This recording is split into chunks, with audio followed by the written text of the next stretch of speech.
Olá, está no ar mais um programa Câmara Entrevista pela TV Câmara Jaú. E o convidado é o médico João Batista Boro Neto, ele que é dermatologista e presidente da Associação Paulista de Medicina de Jaú. Na pauta de hoje, ações da associação, da APM, também vamos falar sobre ética médica e, claro, um pouquinho também sobre dermatologia, os cuidados com a nossa pele. Doutor, muito obrigada pela sua presença aqui no estúdio da TV Câmara. É um prazer, um alô a todos que estão nos assistindo e para mim, estou sempre à disposição, é um prazer estar aqui com vocês para a gente bater um papinho. Vamos lá então. Bom, doutor, a gente já falou, o senhor é presidente da Associação Paulista de Medicina de Jaú. Gostaria que o senhor explicasse para a gente o que é essa associação, quais são as finalidades dela. A Associação Paulista de Medicina, nós estamos aqui na regional de Jaú, que congrega Jaú e toda a nossa região aqui. Ela é uma entidade específica para médicos, o médico ele pode se associar espontaneamente e o trabalho que é feito basicamente com a APM é um trabalho que vai ajudar no médico, de uma maneira geral, na sua atividade profissional.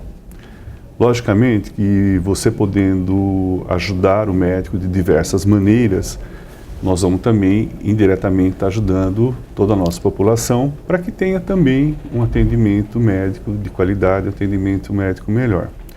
Essas ações, elas são diversas dentro da associação, então nós podemos pegar e enumerar para você, eventualmente, um problema que ele vai ter com um convênio, com um serviço que ele presta, qualquer dúvida relacionada à atividade profissional, ele vai procurar a associação para que seja resolvida a coisa da melhor maneira possível. E ela é uma entidade aberta, qualquer médico pode pegar e se filiar.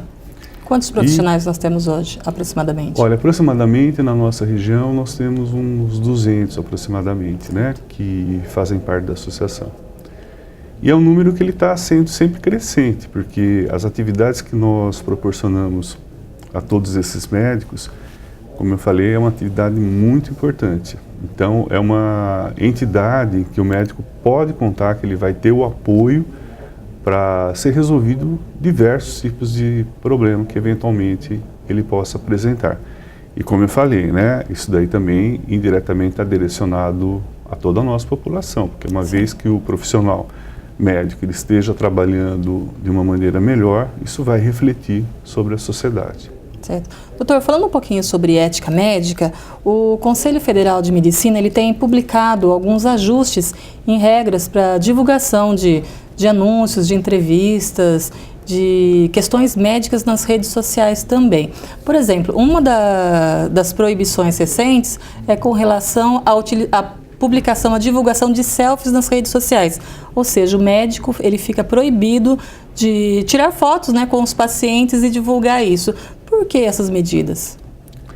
Olha, de uma maneira geral, as medidas que o Conselho Federal de Medicina, o CRM também eles tomam, eles visam duas coisas, Em primeiro lugar, ele vai visar o benefício da população, A finalidade, a última coisa que nós queremos é o atendimento melhor da nossa população.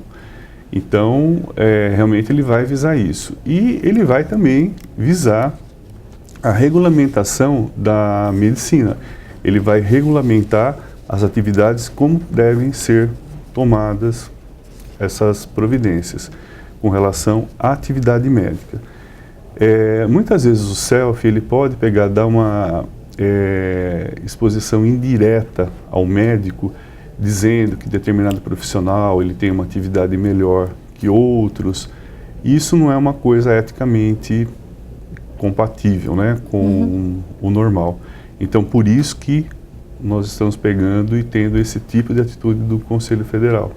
Mas assim, muitos de nossos pacientes hoje em dia, tudo que a gente faz, até mesmo ir ao médico, a gente quer publicar na internet. E qual tem que ser, então, o procedimento do médico? Se eu vou até um consultório e quero tirar uma selfie com o meu médico, por exemplo, ele tem que dizer não? Ele tem que dizer não. Ele fala assim, olha, eu prefiro que você não me exponha, e essa seria a conduta correta, Logicamente que se você estiver na rua, numa atividade social, isso não tem nada a ver. Mas especificamente dentro da sua atividade profissional, dentro do lugar que você trabalha, paramentado como tal, você deve evitar realmente isso daí. É o que nos aconselha. Uma outra proibição do Conselho Federal de Medicina é com relação àqueles antes e depois de tratamentos. A gente via muito isso na televisão, mesmo em catálogos, né? O médico punha lá como que a pessoa era antes, depois como que a pessoa ficou depois desse tratamento. E assim, de certa forma, os clientes até tinham uma ideia do que aconteceria com eles se utilizassem aquele procedimento. E isso também é proibido. Sim. Isso daí poderia configurar uma propaganda enganosa, por causa de duas razões, né? Na atividade profissional do médico, ele poderia estar, entre aspas, enganando, na verdade, o que iria acontecer com o paciente. Por duas razões básicas, como eu falei. Uma delas é que você poderia maquiar essa imagem do pós. Então, você sabe hoje, melhor que eu, que Photoshop, que esses retoques que você tem na fotografia, ele pode pegar e ser feito de uma maneira absurdamente sem fronteiras, né? Você pode fazer o que você quiser com essa fotografia depois. Então, tá aí. Como que a gente pode falar se essa fotografia foi ou não foi maquiada? Em primeiro lugar. Em segundo lugar, que os tratamentos eles são individualizados. Toda pessoa é um indivíduo.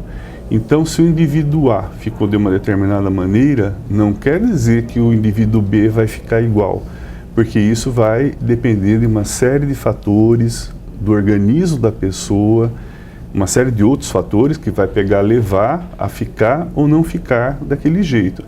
Então, muitas vezes gera uma falsa expectativa. A pessoa olha aquela foto e fala assim, eu vou ficar igual a essa foto. Não, né? Não é necessariamente desse jeito que vai acontecer. Então, isso pode induzir a um erro que a pessoa vai pegar e falar, puxa vida, eu não fiquei daquele jeito. E de uma maneira geral, o conselho também está protegendo o médico para que ele não faça uma coisa dessa e dizendo que vai ficar daquela determinada maneira, justamente por causa do aspecto individual, tá? Então aí essa atitude é uma atitude não só para o médico, mas como também para o próprio paciente que vai se submeter a um procedimento. Doutor, uma outra proibição, que ao mesmo tempo também é uma outra proteção, seria quanto aos médicos não poderem, no caso, fazer propagandas de métodos que ainda não são reconhecidos pelo Conselho Federal de Medicina. Por exemplo, nós temos aí a carboxiterapia, que a gente sabe que tem muita gente que faz, mas já é um procedimento que ainda não tem esse reconhecimento científico. E por outro lado, como que o paciente sabe se aquele procedimento que ele está fazendo tem um reconhecimento científico ou não? Bom, em primeiro lugar, realmente existem muitos tratamentos aí por aí. Você citou o exemplo, né, da carboxiterapia e eu não sei se você tem ideia, mas tem até pessoas que não são médicas que estão fazendo esse tipo de procedimento.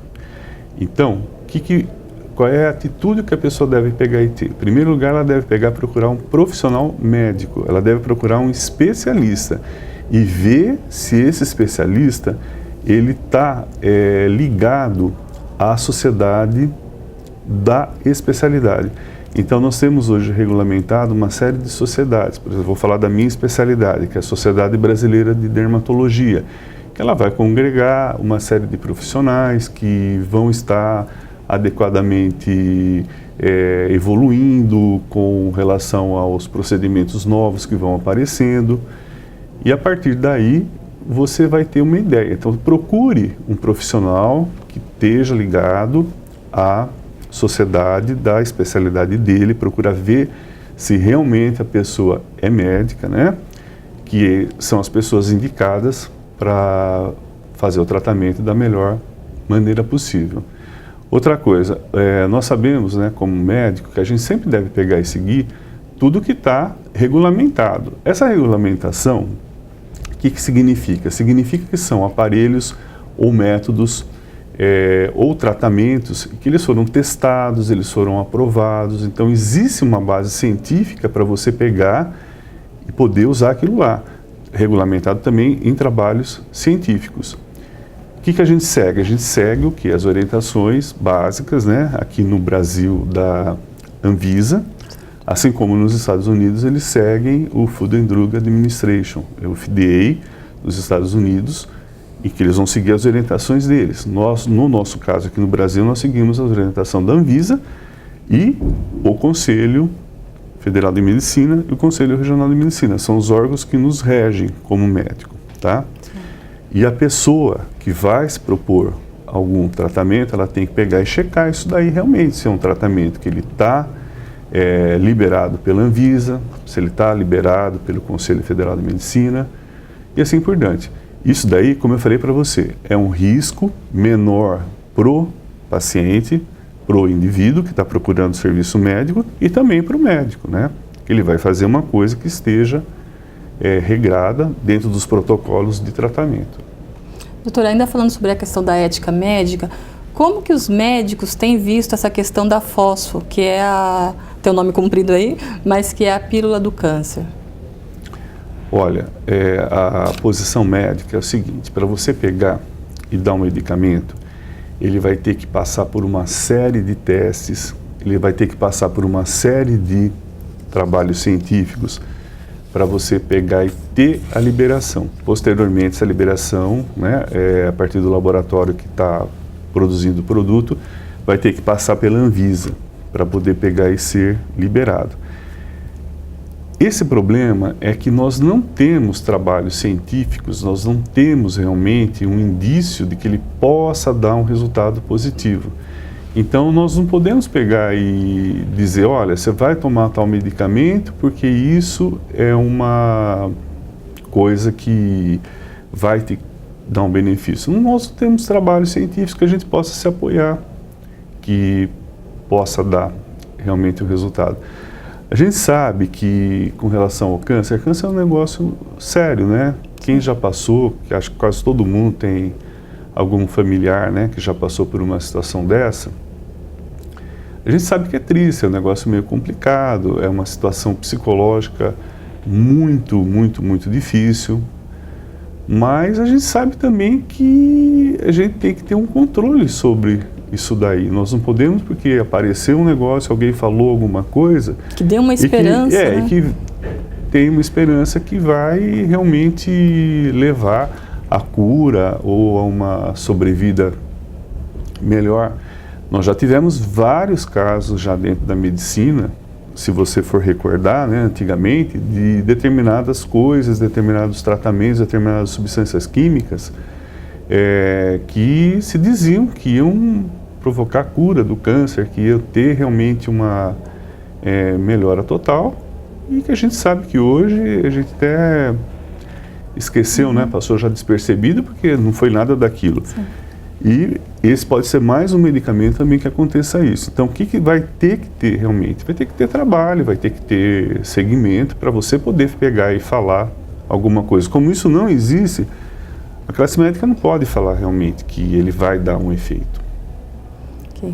Doutor, falando agora mais na questão da dermatologista, o senhor médico dermatologista. Por exemplo, as mulheres estão acostumadas que a cada 6 meses elas têm que ir ao ginecologista, tendo ou não um problema aparente. E quando que a gente procura o dermatologista?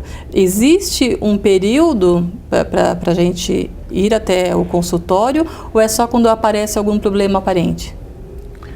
Nós temos basicamente 3 coisas que eu posso pegar e falar para você, tá? De uma maneira geral, é que você acabou de falar, tá? A pele também é um órgão do nosso organismo. Então, assim como você vai pegar e vai fazer o seu exame da mama, você vai fazer a mamografia, você vai fazer o Papa Nicolau, você também teria que pegar, você vai tratar da sua diabetes eventualmente, você vai tratar da sua pressão arterial elevada, hipertensão arterial, você também teria que pegar e fazer exames de pele. A gente recomenda que esses exames sejam feitos uma vez por ano a partir de uma determinada idade, que hoje está por volta dos 30 anos de idade mais ou menos, tá? Que você começa já a fazer uma avaliação, uma prevenção, tá? Então, a partir dos 30 anos, a pessoa tem que procurar um dermato. Isso daí seria o ideal, né? Por que a gente... Isso não acontece. Oi? Isso não acontece ou acontece? Cada vez acontece mais. O pessoal está se ligando para isso daí. Por que a gente está falando isso daí? Porque nós estamos pegando uma geração agora que já tomou muito sol, que já se expôs muito à radiação ultravioleta. Como nós sabemos que isso é uma possibilidade que acontece de você pegar e ter já a formação de tumores, você já está nessa faixa etária. Antigamente, você fazia isso a partir dos 50 anos, mas isso daí está descendo essa faixa de idade. Então, a gente recomenda que a pessoa vá e já faça um exame o quanto mais cedo possível, tá? Então, seria isso. Depois, a outro grupo seriam daquelas pessoas que elas apresentam eventualmente uma dermatose aguda.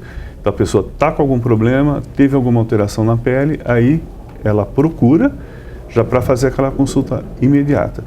E o terceiro grupo de pessoas são aquelas pessoas que elas apresentam determinadas dermatoses, determinados problemas de pele, que a gente sabe que ela vai ter uma maior facilidade de desenvolver alguma patologia. Isso, às vezes, pode ser desde criança, desde recém-nascidos. Existem algumas patologias que a pessoa já nasce, já com problema e que ela tem que ter acompanhamento.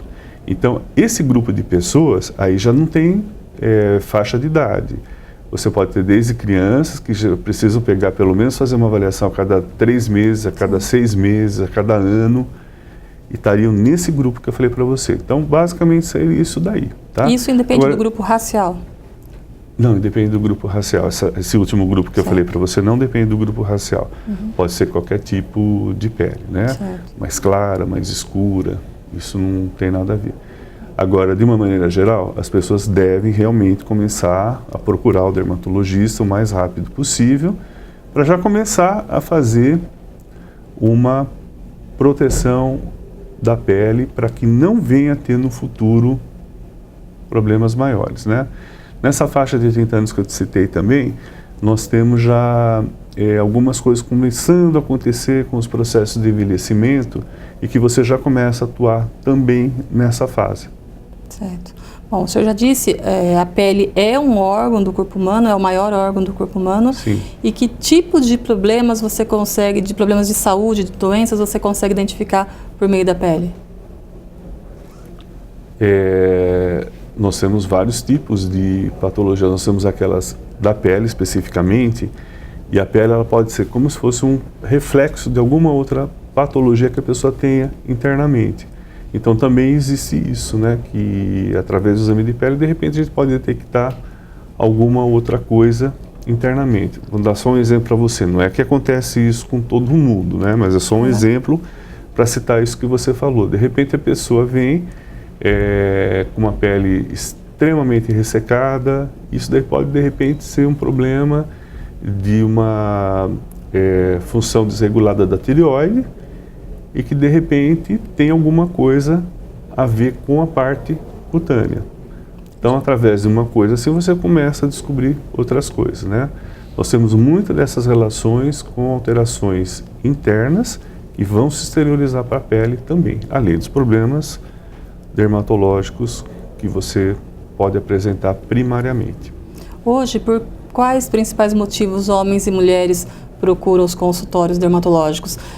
A gente sabe sim que antigamente, principalmente as mulheres iam até os consultórios. Hoje isso já mudou um pouquinho, os homens também procuram os cuidados. Exatamente, nós temos também talvez até a mesma quantidade, né, ou até um pouquinho mais de homens que procuram consulta dermatológica.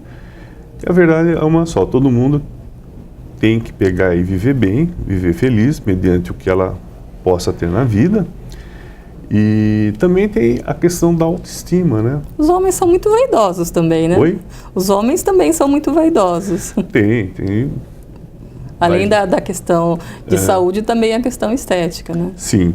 Hoje em dia a gente tem essa parte na dermatologia que realmente as pessoas procuram por uma questão mesmo de melhorar a sua autoestima. Tá? E a gente sabe, né, que melhorando a autoestima nós vamos melhorar também internamente, a gente vai viver melhor, então não é uma coisa que a gente pode criticar negativamente. Não, ela tem o seu lado positivo, tá? Em termos de saúde. Só não podemos exagerar, né? Porque às vezes você vai cair num outro extremo, que antigamente ninguém se cuidava. Sim. Tá? Era mais ou menos assim. Então, era um extremo. Você só não pode cair no outro extremo de um cuidado excessivo, de uma vaidade excessiva, que aí se torna prejudicial. Mas aquela vaidade que você está falando, eventualmente que as pessoas vão tendo, isso é um ponto extremamente positivo, porque vai caminhar para uma saúde melhor. Doutor, quais são hoje os principais vilões da pele? Olha, o principal vilão da pele é a exposição à radiação ultravioleta. Isso já está provado, tá, por vários trabalhos, por duas razões. Primeiro, porque ele é um dos favorecedores do aparecimento, quer dizer, a radiação ultravioleta, né, da formação de câncer de pele. E segundo lugar, nós temos também, né, a questão do fotoenvelhecimento, do fotodano. Então já é provado que as pessoas que se expõem mais à radiação ultravioleta, elas vão envelhecer mais rapidamente. Usando o filtro solar, isso resolve? Não, de jeito nenhum. É toda uma atitude de vida que você pode ter. Você perguntou quais eram os outros vilões, né? Sim. Então também a gente vai falar do cigarro, tá? Nós vamos falar também do álcool. O cigarro para quem consome e também para o fumante passivo? Olha, dependendo se você tiver uma chaminé do teu lado, certo? Então aí a coisa é meio complicada. Tá? Esse passivo, ele pode ser um passivo mesmo, né? Como eu falei para você, né? Uma pessoa que convive diariamente. Está no trabalho, eventualmente, e na questão do trabalho pode, né, fumar. Mas realmente é um pouco complicado. Se bem que isso hoje está mudando, né? Porque cada vez mais em trabalho, em restaurante, você não vai poder fumar. Então isso está ajudando muito essas novas posições legais aí. Ok. O que mais?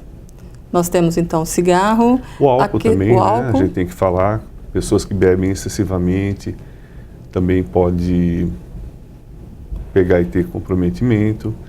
Depois a questão da alimentação. Por exemplo, até então se dizia que um dos vilões era o chocolate. Coitado, hoje não é bem assim. A gente pode comer chocolate sem prejuízo à pele? Eu sou chocolate. Então. Eu também. Então é o seguinte, nós temos que ter duas posições aí para explicar primeiro. Então a primeira posição é o seguinte: com relação à alimentação, nós devemos ter uma alimentação boa, que ela vai favorecer a nossa pele e que ela vai favorecer o nosso organismo. Já está cientificamente comprovado que uma boa alimentação vai levar você a ter uma saúde legal, tá? Então, essa alimentação ela deve ser o quê? Ela deve ser rica, né, em vegetais, ela deve ser rica em legumes, ela deve ser cereais também, acrescidos, ela deve ter carne, de preferência carne magra, e assim por diante, que é isso que a gente conhece basicamente, tá bom? Certo. Então essa é a primeira coisa que a gente deve fazer de uma maneira geral para ter uma saúde melhor, não só por questão da pele, mas por questões internas, por questões orgânicas também.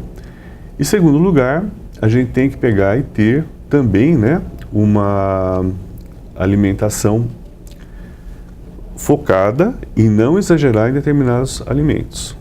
Certo. Tá? Isso é uma outra coisa que acontece também.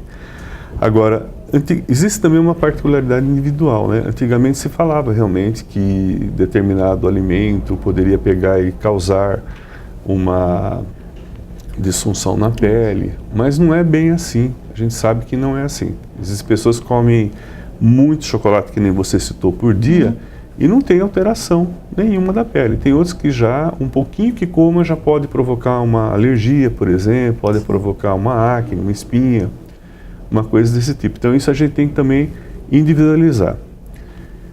E atualmente a gente também orienta as pessoas, né, para que cada vez menos elas deixem de comer coisa muito artificial, né? Porque a nossa alimentação hoje, ela está muito voltada, infelizmente, para coisas artificiais. É comer muita coisa enlatada, industrializada, engarrafada. Isso não é um negócio legal para o nosso organismo, porque nós estamos pegando e ingerindo uma série de substâncias químicas que podem pegar e levar a alterações. Inclusive é um envelhecimento mais rápido da pele. Olha, dependendo da alimentação, se você tiver uma alimentação muito desregrada, isso pode pegar a acontecer. Não é o fator principal. O fator principal do envelhecimento da pele, está provado que é o sol, realmente, né? E por último, na alimentação, hoje em dia, que é uma coisa muito mais difícil, seria você partir para os alimentos orgânicos, né? Que aqueles são livres, livres não, com uma baixa quantidade, né, de agrotóxicos e substâncias químicas, né? Você ter um orgânico totalmente isento é meio difícil de você encontrar. Tá? Doutor, e o estresse nosso de cada dia? Até que ponto ele interfere nas disfunções da pele? O estresse também ele vai interferir por razões várias, né? Então, por exemplo, quando você está muito estressado, você tem uma alteração química dos seus hormônios. Então, você às vezes tem uma liberação da cortisona orgânica. Isso tudo pode levar a alterações do teu organismo, tá? Então, o estresse está relacionado com alterações hormonais. Isso pode levar ao processo de você ter uma alteração maior na tua pele. E tem também o fator mecânico, né? Muitas vezes quando você está estressado, você não percebe, mas você está com o seu rosto enrugando um pouco mais, você está com uma fisionomia um pouquinho mais alterada. E quando você faz essa movimentação muscular por causa do estresse, que você fica mais tenso, você pode pegar e formar o que a gente chama das rugas dinâmicas, né? Que são aquelas rugas que vão se formando pelo dinamismo muscular. Okay. Tá bom? De forma geral, quais seriam as recomendações que o senhor nos daria com relação aos cuidados com a pele? Olha, além daquilo que o senhor já falou, claro. Primeira recomendação que a gente tem que ter com a pele, né, seria você pegar e evitar o sol. Disso que eu falei para você. Então, evitar o sol. Evitar o sol que eu estou falando, evitar a exposição à radiação ultravioleta. A gente deveria ter um cuidado básico de todo dia usar um protetor solar, mesmo em dias que estejam com chuva. Inclusive homens, né? Porque a gente sabe que os homens não têm muito esse hábito. Homens, mulheres e crianças também, né? Porque tem um ditado que fala, né? Que o câncer de pele, ele é plantado na infância, ele é adubado na adolescência, ele é colhido na idade adulta. Então, desde criança você deve ensinar o que é fotoproteção. Perfeito? Okay. Você tem que ter uma alimentação legal, como a gente acabou de falar, uma alimentação boa. Já falei da gente evitar a radiação ultravioleta. É muito importante que você, tendo qualquer tipo de problema de pele, você procure o dermatologista, não fique enrolando para procurar. Procure realmente o mais rápido possível. Esses seriam os cuidados assim, mais imediatos que a gente poderia tomar com relação à pele. Então, quando aparece normalmente uma alergia na pele, muitas pessoas, por desconhecimento, elas acabam procurando direto um alergista. Mas qual seria o primeiro passo? É procurar o dermato e depois o dermato encaminhar, se for o caso, para um alergista? De uma maneira geral, sim, né? Se você tem um problema na pele, você deve procurar o dermatologista, né? Isso seria o mais lógico, tá? Depois ele vai fazer uma avaliação, ele vai ver da necessidade de você ter um alergista, eventualmente você pode ter um problema de pele. Vamos dar um exemplo, você pode ter, no caso de uma moça, uma alteração de acne, que ela precise de uma avaliação ginecológica, porque ela pode ter um ovário policístico, um exemplo, né, que nós estamos dando. Então, depois vai ser feito um encaminhamento. De repente você pode ter um problema de um determinado cisto na sinóvia, cisto sinovial, que você precisa encaminhar para o ortopedista para eventualmente pegar e ver. Mas, de uma maneira geral, é assim que funciona. Você deve procurar problema de pele, dermatologista, e se houver necessidade depois, ele vai encaminhar para outro profissional, tá? Porque muitas vezes a pessoa fala assim, eu vou procurar que eu estou com uma alergia. Isso já aconteceu várias vezes na minha clínica, por exemplo, né? Estou com uma alergia, e vai para o alergista. Isso é uma alergia na cabeça da pessoa. Só que para a gente, depois de examinar, nós vimos que não era uma alergia, era uma micose, tá? Que tem que ser tratado, a micose tem que ser tratado o fungo, né, que provoca a micose, e não tem nada a ver com a alergia, mas na cabeça da pessoa ela achou que era uma alergia. Por isso que eu estou falando para você, que a gente tem que procurar o médico específico daquilo que você está tendo. E se houver necessidade, depois ele vai encaminhar, que muitas vezes não é caso de alergia. Okay. Tá bom? Bom, doutor, a gente tem várias perguntas ainda a respeito de dermatologia, então eu gostaria, nós estamos chegando ao final do programa, mas gostaria de convidá-lo para voltar numa outra oportunidade para a gente continuar esse bate-papo. Para mim é um prazer, o convite já está aceito. Muito obrigada. Estarei de volta então aqui com vocês e obrigado pela atenção de quem está nos assistindo aí. Então, muito obrigada. Já está combinado, gente. Nos próximos dias a gente também estará gravando outro programa com o Dr. João Batista Boro Neto para continuar esse bate-papo sobre a dermatologia, sobre os cuidados, né, nossos do dia a dia com a nossa pele. Então a gente vai terminando por aqui esse Câmara Entrevista, agradecendo mais uma vez o Dr. Boro e agradecendo a você que nos acompanha pelo canal 61.4, Aberto Digital, também pelo canal 10 da NET Digital e ainda o canal 52 da ConnectCore. Tem ainda também as nossas postagens no Facebook e no YouTube. Muito obrigada mesmo pela companhia, obrigada pela audiência.